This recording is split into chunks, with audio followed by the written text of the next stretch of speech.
ou bien pour caser des gens qui vous dérangent. Et tout le monde rentre dedans, chacun veut manger avant de mourir.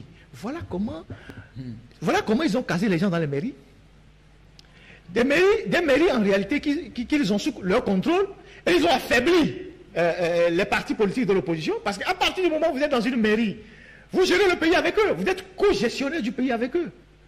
Vous gérez le pays avec eux. Si vous estimez que le Togo c'est une dictature, comme vous le dites chaque fois sur les médias, vous ne partagez pas le pouvoir avec eux. À partir du moment où vous partagez le pouvoir avec une dictature, vous êtes responsable, co-responsable de la gestion du pays. Parce que vous ne pouvez pas vous débiner. Et quand vous allez dans une mairie, la photo du président de la République est derrière vous. Vrai ou faux? Vous êtes opposant, mais la photo de celui qui gère le pays est derrière vous.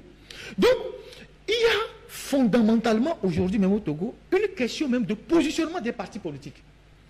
On a le sentiment que 30 ans de lutte, certains sont fatigués. Ils ont fait l'option de collaborer, mais ne veulent pas assumer. Ils continuent avec leur costume de dire, bon, on est opposant, on s'oppose, mais ils savent très bien qu'ils sont aujourd'hui dans la collaboration. Et ceux qui disent, bon, nous, on veut renverser la table, eux, ils n'ont pas le droit de citer dans le pays. Soit on les envoie en prison, ou ils sont en exil. Vous voyez. Et donc, dans ces conditions-là, Charles Kondi Agba a raison de dire qu'il n'y a plus d'opposants, ou il n'y a plus d'opposition, parce qu'ils ont neutralisé l'opposition avec tous les moyens. Bon, les vrais, ou bien ceux qui représentent une menace réelle sont dehors. Ou bien ceux qui sont à l'intérieur, on les étouffe, on les empêche. Même jusqu'aux associations de société civile. La dernière fois, les UST, ils voulaient faire quelque chose dans le Hao là-bas. C'est un préfet qui a dit non, qu'avant de construire une latrine, il faut demander l'autorisation du ministre de l'administration territoriale.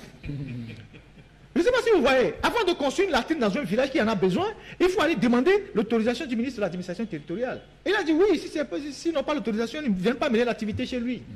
Donc voilà, donc quel que soit ce que vous êtes, que vous soyez de la presse, vous soyez une association de la société civile qui est plus ou moins rigoureux avec le régime, vous soyez des partis politiques qui cognent le régime, on va vous créer tous les problèmes.